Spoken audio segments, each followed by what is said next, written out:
Book your driving lesson now at dla-driving.co.uk.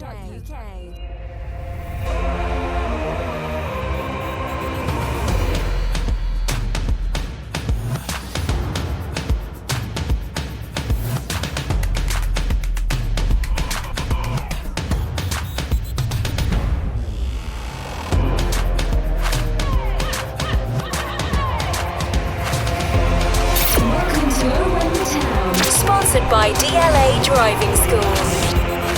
Hello and welcome to Owen the Town. I'm Luke Gregory and here's what's coming up today. Luton head to Birmingham and St Andrews and leave with nothing after a pretty poor performance sees us lose 3-0 to Birmingham in the bottom half of the table. Why did it go so wrong at the weekend? Because the first 10 minutes it looked kind of positive, and then, as Nathan Jones said, all the tennis balls come on the pitch, it ruined the momentum. Great excuse, but look, we weren't good enough on the day to get any points. Today we're going to discuss in that game why it didn't go to plan. Also, with a few players out on the injury list at the moment, how much are we missing them? Sonny Bradley, Luke Berry's on that list as well.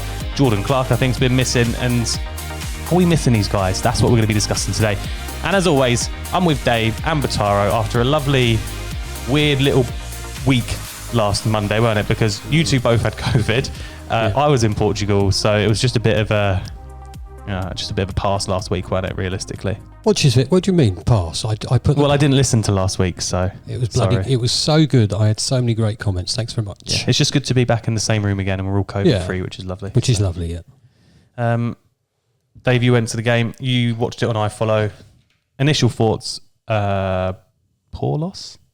Shocking, mate. Disappointing. I genuinely thought we had a really good chance of beating them, and I genuinely thought when we started, hey, do you know what? There's only one team going to win this, and because we did start so well. Yeah, we started fantastically well, and I think that's the whole problem really. It was a great start, but all that possession, and I don't recall us doing anything a chance. There's a couple of flick-ons, I think, from Bio. But that's about it. There was no balls up for grabs. That was it, but we lost them. So frustrating. It's so frustrating when you're there and you're watching the game and you're thinking we are so on top. And I think I turned to you, Luke, and said we need to make this count. And all this possession, and now they're going to do us on the break or something. I think I said, but yeah, disappointing. We didn't really do much in the final third. I don't even recall us having a shot really on goal. I think we had a couple of corners or something, but nothing came of it. And one thing I noticed about the weekend was the amount of times in the middle of the pitch that a ball would break free and we weren't on them second balls or the third balls. It was just like no one there. And I just felt like sometimes needed to be maybe a bit more higher up the pitch and a bit more maybe compact in the middle, because it was balls were getting out of the box and Birmingham were there straight away. Yeah, I think we mentioned that the midfield looked a bit light. Just looked a bit like, and we kept saying, second ball, where is it? Why aren't we winning it? And it was coming straight back at us once they got on top of us. It was just disappointing. The whole day was disappointing. In all fairness, I know what you're saying, because I think there was 3 times within the game that we changed shape as well, which obviously, management knew that obviously it weren't working, clearly weren't working. Everyone could see it weren't working. I mean, I could see it back at home watching it on iFollow. iFollow? No, I wasn't. Yeah, but anyway, you know what I mean. But to be changed 3 times and to bring certain players on for different positions and whatever else, you clearly knew that it weren't right from the off. And like I say, when that far into the game, also that early into the game, you made 2, I think it was second change of shape after about 35 minutes like that, 40 minutes.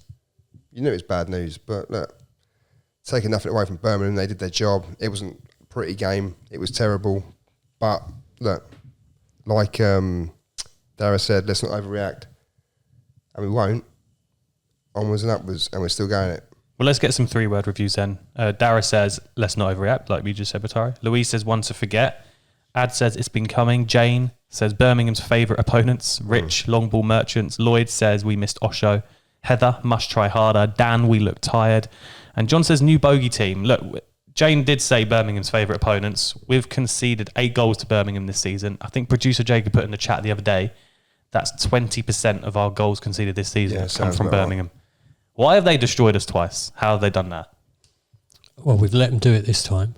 The first time they had a superstar playing for them, didn't they? But this, I think we were our own worst enemy on Saturday.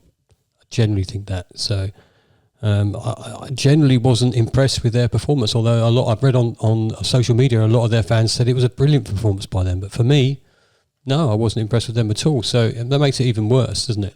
That we succumb to them. But hey, let's not forget, if you don't create any chances, you don't take them, you're never going to win a game, are you? And they took all of this. In all fairness as well, I say, they didn't, I'll be honest, from my point of view, if you're looking at obviously I'm not neutral, but if it was a neutral point of view, I would have said Birmingham done the basics, they were tight, but they were basically everything that you want a team to be, especially when you're low on confidence. Let's face it, they're not exactly high rising or whatever else, and they made us look average in probably a way where they wanted it slightly more. And they did. Fair. But, we're not going to react, but we haven't looked great in the last couple of games or so. I mean, we might have been getting results last 2 or 3 games, but we've looked flat. There's not been that creative spark. There's not been nothing, driving us on and going, we deserve to score 2, 3, 4 goals. I mean, there's many times at the beginning of the season where maybe we haven't got the goals or result or whatever else, I don't know. But this time, we didn't deserve anything. I mean, against Barnsley during the week, we didn't look great either, let's face it. Swansea we was carved a out a complete victory performance, there. Yeah. But it's not been like it's not enthralling stuff. It's not stuff that you look at and go, Jesus Christ, we're playing teams away here. It's not been like that the last 3-4 weeks, but we're doing the job, which I said to you on Tuesday, when you said, I was pretty poor performance, but I said, I'll take that though, professional perforance. Yeah, it doesn't matter how poor it is as long as we get 3 points. I totally agree with you. But it's unfortunately Saturday, it was a lot poor. I mean, on a progressive scale going downwards, it was a lot poorer from the previous results that we've had, the previous 3 results we've had, and unfortunately, we got it handed to us. And if you compare it to the arse, hopefully, so yeah. If you compare it to the performance we put in at Sheffield, and we'd come away with nothing there, it's chalk and cheese, because at least at Sheffield you felt that we had we was in the game. Well, especially in that first half at Sheffield, you had a couple of chances and the goal disallowed, but Birmingham, nothing. Should we get into the game then? And before we do, I think we do need to mention really sad news about the Luton fan, Barry Lake, who sadly died after a cardiac arrest in the Cricketers pub in Birmingham before the game. At the weekend we were in that pub, and it's just really sad news. I think it puts everything into some sort of perspective, doesn't it? No one should lose a relative or a loved one in that way, and it's really sad. And you can only send out your thoughts to his family. And judging by the responses we've seen on socials, I mean, everybody is saying the same thing. Such a sad day. Lovely comments from such a sad day. Many football fans across the country on social media. Not just Luton fans, and it's a really, really sad thing. So we send our love to the family and friends. Like I say, it doesn't matter who it was, doesn't matter who it is, whatever team, but it's sad news for everyone, like I say, all round. And unfortunately for him and obviously his family, obviously best wishes, but it's just a sad time, and it's you can't really sum up in words enough to pass on any condolences. It's just too much. Well, let's move on and talk about the game then. Birmingham 3, Luton 0. We had one change. Lockyer come in for Osho. A lot of fans were surprised and a bit disappointed in this and said Osho was one of the standouts against Barnsley. Were you surprised at this change? Lockyer in for Osho? Not really, no. No? Just for the simple fact of Lockyer needs game time, and we all know what he can produce when he does play. And I know people were saying, why wasn't Osho in, blah, blah, blah. But, the thing is, Lockyer needs game time as well. So, and we know Lockyer's good enough as well, let's be honest. And you don't want to overburn but Osho as well. Also, you don't know what was going through Nathan's mind either, do you? Because maybe he said, Lockyer will do this job, and this is what, we want you to do, and it would have been totally the opposite of what you'd expect Osho to get on. I think it keeps players fresh, and it keeps them hungry as well, especially at a young age as well. Osho's he's still learning the game as well. I know people say, you can do a job and you can play this amount of games in a month, but sometimes we've seen it with Ali Bayer, for example. Just because they're young or whatever else, he wants to rest players, and you've got to believe in the system. So, but when you saw the team come up, though, even with that one change, you thought, this is a strong team that we've put out here, and we're going to give it a right good go. Well, I mean, Lockyer last season, the season before, it was last season, wasn't it? It was the first name on the team sheet you looked at. I went, well, one of the first names you went, yeah, definitely. Yeah, we're comfortable with that. We like Lockyer, and we all said he's probably one of our, if not our best centre half last season. So look, It's that strength in depth, isn't it? And we definitely have it. We've kind of touched on the first few notes here producer Jacobs put on the running order.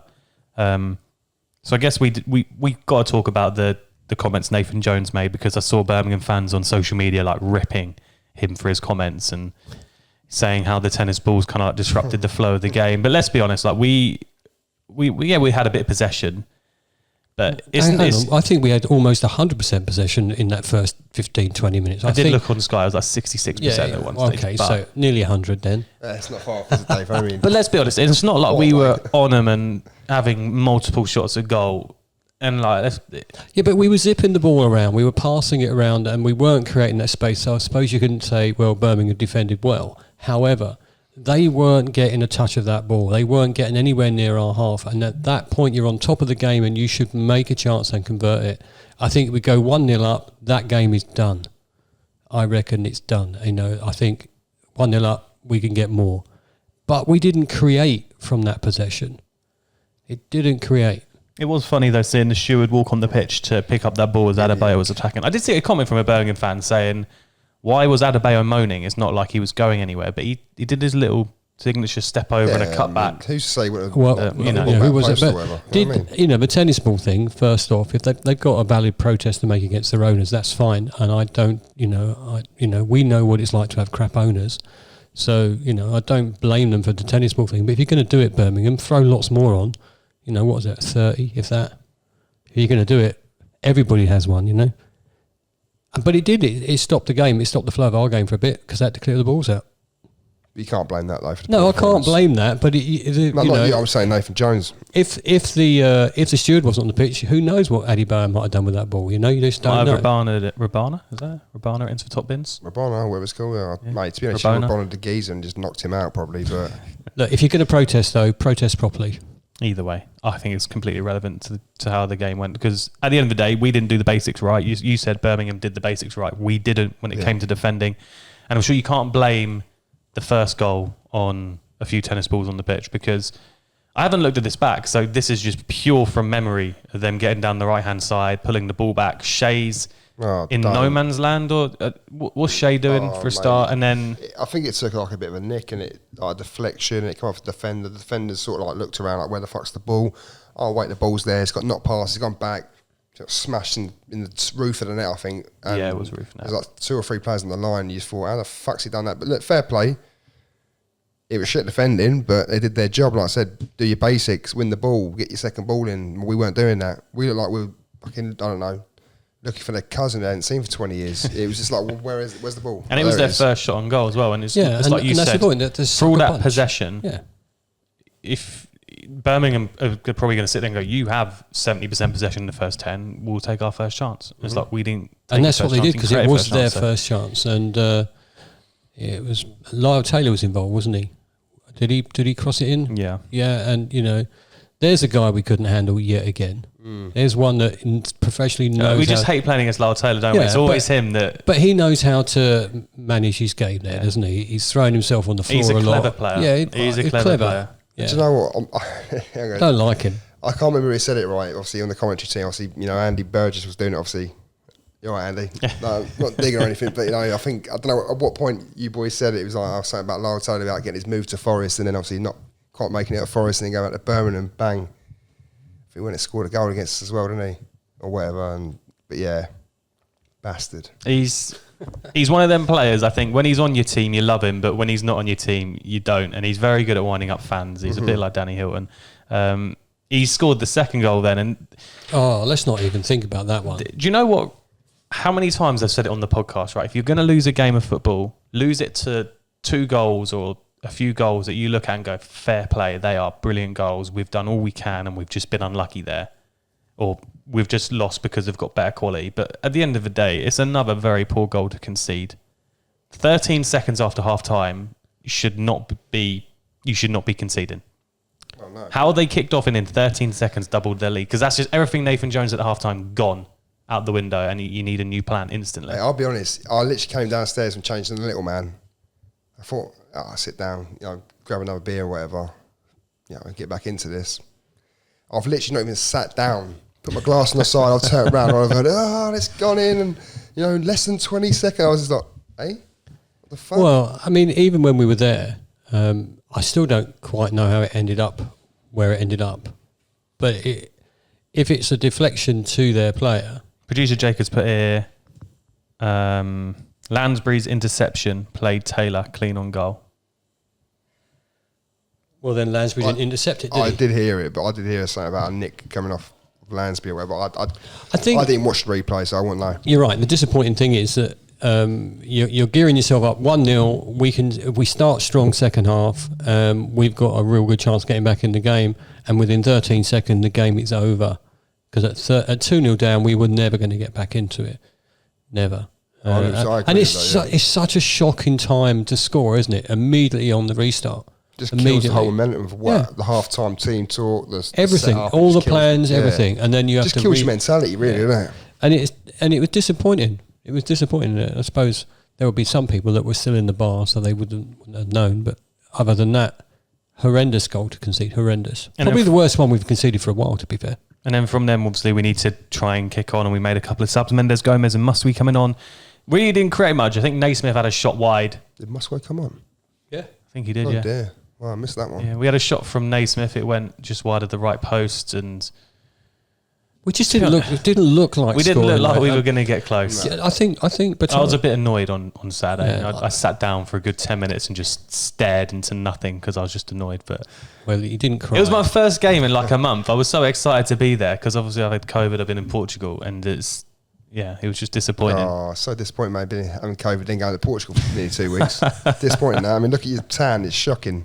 I just feel Still had to though, work, mate. Still had to You work. haven't washed, have you? but the team didn't give us anything. I mean, we. Let's be fair. Also, they didn't give us anything to shout about. But our fans were very vocal, as opposed to the library that we were playing in, which was unbelievably quiet. I did see Birmingham fans saying our support was pretty poor the other day, but I thought we were all right, to be fair. But Oh, I think our support was brilliant. it's quite difficult when you're 2-0 down after 13 seconds of the second half to be but singing. With You that sit sort of there and stuff, just- people in glass houses and all that, because let's face it, Birmingham supporters are pretty shit now as well. So I remember it from the previous times.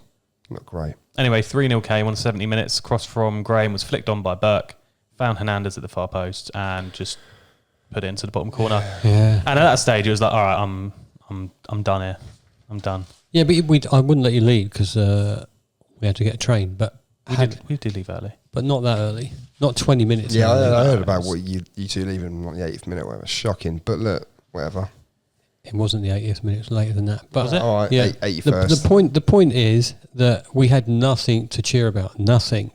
And you know, if you go to a game, you just want those moments where you go, "Wow, that was unlucky," or you have that real heart in mouth moment. But it didn't happen. It literally didn't happen. It's so frustrating. That Sheffield United, I just get frustrated with it all. We deserve better, I think. On the way up on the train from Milton Keynes to Birmingham, I remember we were just chatting and I said, it'd be great to win today. And I think we can because Birmingham, their league position, they've been poor. Yep. But I said, we can't win them all. And you look at our form we've been on, and we've won at Swansea and we beat Bournemouth and got a good draw against Blackburn and beat Barnsley when we played poor. And I was like, we can't win them all. Well, that's it as well, isn't it? You've got to put it into perspective with regards to results because we've had a cracking run. So yeah, you expect to every now and then that the result won't go your way. It's just the performance. It just didn't give you anything to shout about. Yeah. I think that's the problem. You go to an away game and you say if you get beat well and you get beat by those cracking goals or some really good moves, but you still had a few chances yourself, you come away thinking, well, that was not too bad. All you ask for is just to be competitive in any game you play. Just be competitive and stay in the game. And unfortunately, against Birmingham on Saturday, we weren't competitive. We were let's face it, we were a bit slow. The build up, like I say, the first 20 minutes, we might have had all the ball and whatever, we did fuck all with it. Yeah, but I sat at the game and I didn't, and I know I'm a Luton fan, and I know that if an opposition fan listens to this, oh, you're very partisan, but I am. But I didn't look at Birmingham and think they were really good. I just thought... But they didn't need to be good to beat us, that's the thing. Well, that's the point though, They need isn't to be it, good. Luke? We've sat there and we went, well, they're not great. Why aren't we getting a chance here? Because they're not great. But then likewise, they would sit there and go, well, Luton weren't great. Why were they expecting to beat us? It's just... Well, like because Besides, I'll it's tell you, just we how it works. was on a good run. We've had some great results. We know we've got the firepower. They just didn't do it on Saturday. But Birmingham weren't that good, and we allowed them to beat us. But it's a very positive sign that we're sitting here saying, oh, how can we not beat Birmingham? We expected to win. Not expected, I think that's a bit, bit too over the top, but we expected obviously a lot better performances and whatever else. We expected to compete or potentially win or whatever else. But I think that just shows the sign and progress of like the club that obviously we're supporting here. Yeah, That, from like 2-3 years ago, we'd be playing Birmingham game, we're probably going to lose today. Let's face it, even a home game, but now we're expecting to win these kind of games or at least show up and show that we're up for the fight a little bit. Yeah. And I think that's just sort of like a testament to them all. That's great to see and that's great to watch in many aspects because that just proves where we're at the moment. And we are, let's face it, we're not, I wouldn't say we're potentially not playoff chasing, but we're in and around. We are playoff chasing. Cool, we're in the round, aren't we? I mean, give us another 5-10 games, then we'll say if we're playoff chasing. But we're in and around the pact at the moment, and we're, I just don't want it to be like teams like Luton, teams like Birmingham, that sort of thing. But when I was watching the game at the very beginning, I didn't think they were all that, and they still down us 3-0. We had a real big off day. Well, let's move on 100%. to why we think we had an off day. And a little chat with producer Jacob, and he said to me after Saturday, he was like, who do you want to focus on for the podcast? And I was like, I don't know, because it was quite hard to pick one player. And I was like, you know what, I do feel like we are missing some of our injured players right now. And like I said, we weren't winning second balls. And is that maybe because we have Pelly and Lansbury in that middle, and maybe we do need like a Berry or a Clark in there to, just to be further up the pitch? Are we missing these kind of players right now? So that's what we put to you guys. Batara, do you think we're missing players like Luke Berry, Jordan Clark and Sonny Bradley? Well, I think for starters, we miss any player really that in and around the first team or on the bench that, is a likely figure. But I just think that when you haven't got the options to change it up or, change formation and you're a bit short in these certain areas and whatever else, I think you're always going to miss players. It's like any team. But like you say, your Sonny's, we've done a right without him the last 2 or 3 games. For me to say that as well. True. The first one to say, we need that kind of... But they're all good enough. Every single player we've got in this squad is good enough to compete. Well, maybe not everyone, but, barring a few, but they're not playing, so it doesn't matter. But when it comes up to your Berries, changing up in midfield especially, your Clarks, the driving force sometimes of, from to get the attack going and whatever else, we do miss players, but we've still got a squad that's more than capable of producing. Yeah. But I think I said miss him. I think I said at the weekend at the game actually, it was a game where Bradley might have made a difference at the back. He's a very strong communicator, and things like that. He's a leader, isn't he? He's a leader, and maybe he could have spurred us on a little bit more. So have we missed him? I think we missed him Saturday. We don't think that for the other games because we didn't get a negative result. Mm-hmm. They were positive results. But maybe the performance would have been there if we had, and the players available. So we'll never know. But look, it's one of those ones you can sit here and you can try and dissect so many things. But end of the day, we know those players are in the squad. They're getting paid a wage. They're not getting paid a wage because they're not good enough. They're getting paid a wage because they're competitive and they're competing up there with the certain players like your Sonnies that aren't in the squad. And they are, they can step in, do a job, like we've seen it. But sometimes a change of face and a change of style, it can impact a game, of course. But look, with the games coming thick and fast, you can imagine that people need a rest or things need to be changed. But do we need a strong regular midfield 4 there or whatever, or that creative midfielder that's not there? Yeah, great. Every week. We haven't really had a settled team, have we? We've had settled areas, but like you said, the midfield, for example, it's always been a Lansbury, Campbell, a Pelly, or a Pelly, Clark, or a Berry. Do you know what I mean? It's never been a solid 3 every single week where they can rotate. It's always been a player that's had to fill in through someone being injured or suspended or whatever. So would you change anything for the next game against West Brom? Would you change that team around or change the formation or the way we're playing? Personally, it's a blip. So that Birmingham game's a blip. We'll write the 2 Birmingham games off this year and go, this season they're a blip. I wouldn't change too much personally. No, you've got to look at it from a tactical point of view. What do you change for tactical reasons? Do you change, like your Lansbury, for example? Do you play him against your West Broms? Do you want a player that's in there? Do you want like a more of a runner in there? I don't know. That's not us to do that job, so we wouldn't know that. But is Clark fit? Well, If Clark was not. fit, I'd start him. I'd start him for two reasons. One, he'd be very, very keen to get back in the team. And two, he'd be very keen to settle a score and, get another couple of goals against the goalkeeper that took him out.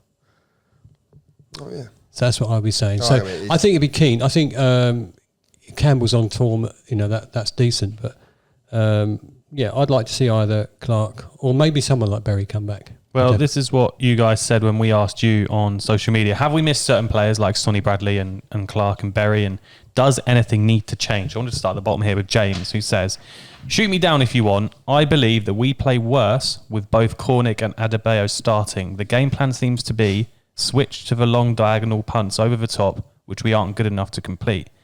Bradley would have organised the defence better, would unlikely have conceded the 3 in the manner we did yesterday. I do, however, think it's highlighted our defensive fragility. Fragility. That's what I was going to say. Yeah, go for it. I'm just panicking. And lack of longer-term consistency in performance that shows we won't end up near the playoffs.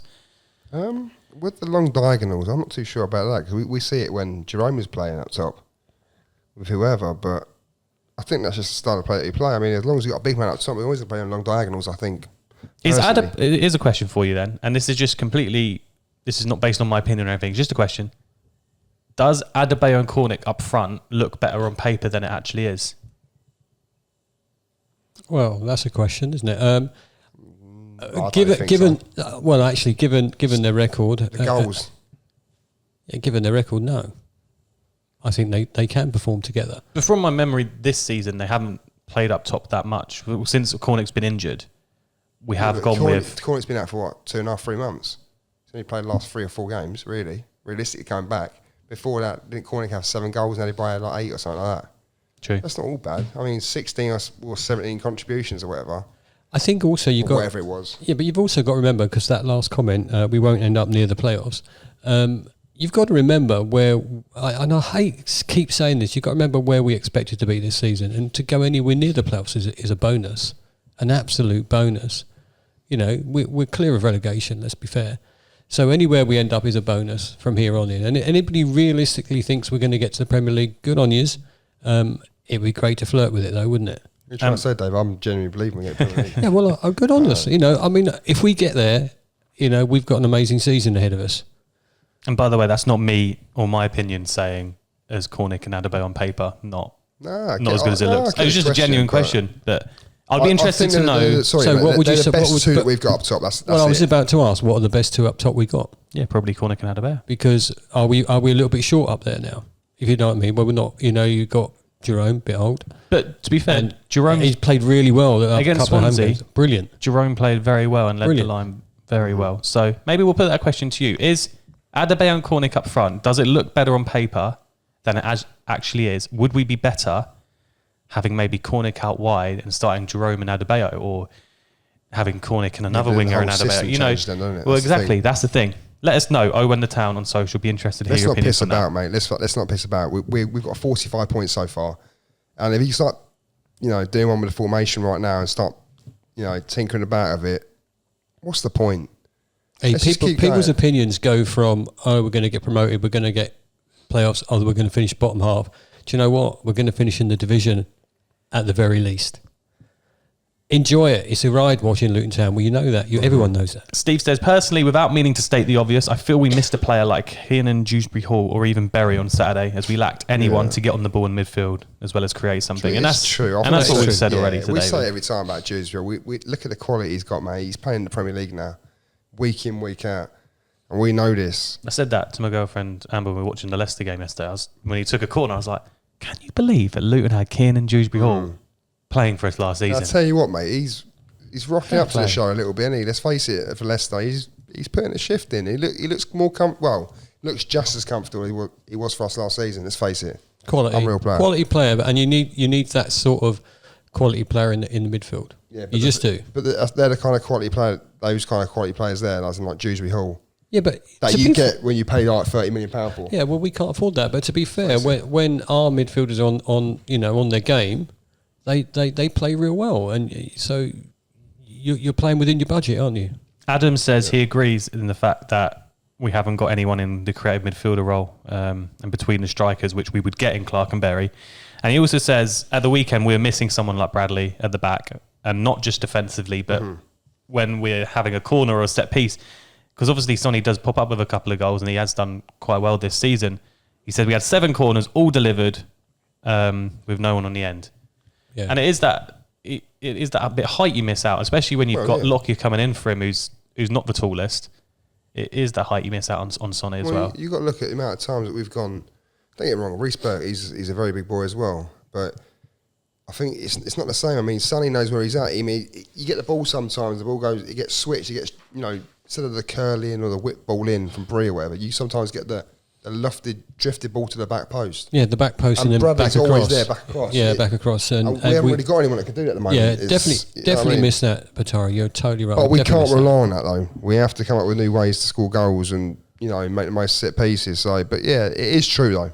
You've got to start shooting as well. I mean, Reece Burke, mate, he's fucking massive. Do you know what I mean? He is a big lad. To be He's fair. huge. I mean, he can get on the end of a couple of corners as well. But just give him a chance. Just whack the ball up there and say, Reece, put your big nut on it. Go on, whack across back cross goal. Happy days. It's just, They're not the same players, are they? So. It would just be nice for our next game that we actually get on the score sheet and we put to bed the fact that we haven't scored this last weekend. Mm-hmm. Well, let's move on to some Instagram questions to end today's podcast. We've got quite a few to get through today. I wanted to start with this one from Corn Harris on Instagram. And she's messaged us in and she said, is it time to rethink some of our chants? And she said, I'm not saying let's go all woke, but as a woman, some of the songs we're singing are a bit cringe and, maybe just past the time of current times. And look, I know your 2 opinions on that, and I know we had a little debate about this before coming on the podcast, but I do feel we're in a situation where football is growing and developing and becoming more inclusive for everyone. And I do think it's time that we did just leave some chants behind and just crack on with a new one, like the new James Bree one we're singing at Birmingham. You say crack on with the James Bree one, did you say? Did you say crack on with the James Bree one? Crack on with it. Crack on with the James Bree. I never knew it too early. You told me I didn't. Terrible. It wasn't great, but You can shocking. just sing it off air, Luke. We'll I'm not just singing check it. that. I think He's got a lovely voice. Go and do it now. I think no, don't. I think the thing is, you're not wrong really, but terraces have different people in them. I get that, and I get that. Some people will think we're all being a bit too woke. You're right, and others will get offended quite easily. But who starts these chants off? They start developing them, and then people sing them. And we, a lot of people when we go to football, especially the lads, we go to the BF4, and it just develops that way. So the only way to stop it is to not sing it, and the only people that are singing it are not going to stop it. We should move on. You're right, we should move on. yeah. However, people go to football for all different reasons, don't they? And part of the atmosphere is singing, but maybe singing a bit, but not like American football stuff, So that'd be start singing rubbish, opera. I just think in a world where there are more and more girls going to football every week, that I just think some chants need to move on. But anyway, Yeah, well, we're not disagreeing with that. that's what we think. Corn Harris, thank you for your comment. Really appreciate it. Josh says, is Lockyer now the 5th choice centre back? For me, he's not as good as the rest. It's a bit harsh. He's been injured quite a lot of time, hasn't he? Yeah. And let's face it, last season everyone was, giving him the praise that he deserved. I think he's good. I like Lockyer. I And have a team. He's, it's one of those ones. Fifth choice. We've got a very good centre backs now. Isn't it good that we can interchange? Yeah. I mean, like we said, we're missing Sonny, I think, but isn't it good that we can interchange in that But whether position? he's 5th choice, I'm not too sure about that one. I think that I suppose the thing to me is that he can fit in there. They're all players that can do a Yeah. job. Like I said earlier, they're all players that can do a job and can step in with injuries and without injuries, whatever. I mean, you could have a fit sort of, your Sonny, your Burks, obviously Osho, Lockyer, whoever. But I wouldn't say they're in order of who's going to be starting in, because, we've got so-and-so fit today. Oh, Burke won't play him because Bradley's fit, or Yeah. Bradley won't play him because, you know what I mean? One of those ones. Or, for example, Lockyer. It all depends on how you want to play. Oh, for example, Naismith as well. But you know what I mean? It doesn't matter like what player you are in a squad at the moment. You are still going to get a game either way. because you're all trusted. They're all trusted. Valuable squad And members. they're all very, very valuable and very good squad players at that. Yeah, I agree with that. They're all starters as well. I mean, you can put Lockie on, he'd probably get into about, half of the championship teams in the league. Yeah, it's a good shout. Solid player. Phil says that the majority of Luton fans unrealistic with where they think we should be in the table. Well, that's a I'd like to think the majority of Luton fans are quite realistic and go, you know what, we're happy with where we are, and let's all dream. I think it's okay to dream. Of course, it's okay to dream. If you're not happy with where we are, you're definitely not being realistic. However, You're fucking nuts. But if you're sitting there going, do you know what, we can make the playoffs? Well, mathematically we can. We're only 3-4 points off them. Why not? Why not dream that? You never know. We got a big game coming up at the weekend, and if we win that, then we're really on the top of it. So why not? Try saying. Say that didn't Barnsley make the playoffs one year? Last year. Last year, Season, yeah. I don't want those things to happen to them this season, but they made the playoffs. Why not? Why can't we? If you feel that we shouldn't be as high as we are, that's unrealistic too. We've been very solid this season. I've heard that. Can we actually, reach for people the reach for the top? People say we're overachieving. There's no such thing. We're achieving what we're capable of and what we're doing. So that is it. Hey, Simple. the team believe they can have a chance of playoffs. Then why shouldn't we believe it too? That's how I look at it. And to be fair, we looked at our fixture list earlier because you were like, which away days are we going to do? And so we ain't got many left. Like away games, we haven't got many. And you look at some of the teams we've still got to play. Like we've still got to go to Hull. We've got to go to Peterborough. Obviously, you got the tough ones in like Fulham and stuff. But Hull, very good team, by the way. Don't say it like that. yeah, true. They're a very Everyone's good team, tough in the trust me. I always Championship. tell you this, Yeah. Hull are a But very you'd good team. fancy our chances against anyone at home, and you think the next three games are quite big games, and maybe we'll just determine the back end of the season. Will we be in with a small chance of playoffs, or will we wouldn't it be just good drift though? away? Wouldn't it be good? I Because agree. it's 3 games then, isn't it? And also, talking about Peterborough, are you still planning to do what you said you were going to do? Well, I'm hoping so. I'm hoping to get fit this week. I'm starting Okay. running and whatever else. So, Right, We'll start Mark. running together, aren't we, mate? well, yeah. Oh, if you dear, can, oh, if you dear. can keep up, man. I mean, I might be a bit of a fat bastard these days, but I Hey, can still so run. make sure you contact Patari. And you can supply me a bike if you like, because Yeah, you have to lend him a the other bike. ones 'cause they're That'd be cheap quite ones. funny. So yeah. Yeah, I hope we get to the playoffs. It'll be much fun. But if we didn't, we wouldn't disappoint. No, I'm not disappointed. I'm really proud that we're where we are. And you know what? You could have said the same when we was in League One. Did anybody expect us to be that successful? No. But you'd be very disappointed if it was the last game of the season and we had to get a point or whatever, and we lost, missed yeah. out. Then you'd be disappointed. Yeah, you'd be conceded a really shitty own goal or disappointed. something But like that. that's not unrealistic, then, is it? That's the point. You would be really disappointed that you didn't make it. Well, let's see how it goes. Big game at the weekend against West Brom at home. after Chelsea in watching the cup in a tonight, couple of we weeks can as do well. as How well. exciting is that going to be? Love it. Well, I don't know. Do you know what though, Rob? I'm going to put this out here. What time are we out at the pub? Well, we're just Early. going to say to you about that half day. Yeah, I think you're right. You get half day. We're off anyway, so Well, I can take my own time off. It's not a problem. Right, You were going to say we were going to beat Chelsea, weren't you? That's what you were going to say. no, I wasn't going to say that. I was going to say, although the Chelsea game's coming up, which is great, it's a great occasion, obviously for the football club and whatever else, and being live on the television. But what I was going to say was, Yep. the West Brom game on Saturday and the league games coming up after that are way more important than this FA Cup tie. Unless we Beat beat Chelsea. Chelsea and then get like Boreham Wood in the quarters and get to a semi. Well. See, now who's being unrealistic? exactly. Come But on, let's be honest. Let's end it What there. I'm saying is, we'll take the Chelsea the game as it comes, right? We're not expecting nothing from that realistically, but let's focus on the league ultimately. Okay. You didn't ask Joe's question. It's because we haven't got time, unfortunately. So we're going that's to a leave it shame. there. Thank you so much for listening today. rhyme Thank you so and much for everything. watching. Get us on YouTube, Owen the Town, if you haven't watched this yet. And sorry for last week, YouTube, because we left Dave in charge and he had COVID and he was on his own. There was no way we were letting him set up a video and edit and upload. So. Do you know what I said? He I was said it was certainly naked technical anyway, wouldn't have issues. seen Now that. you've just said I'm Technical issues, incompetent. just Thanks couldn't very do it. much. So thank you so much for listening. Thank you so much for watching. Get us on socials, Owen the Town, and we'll see you next week.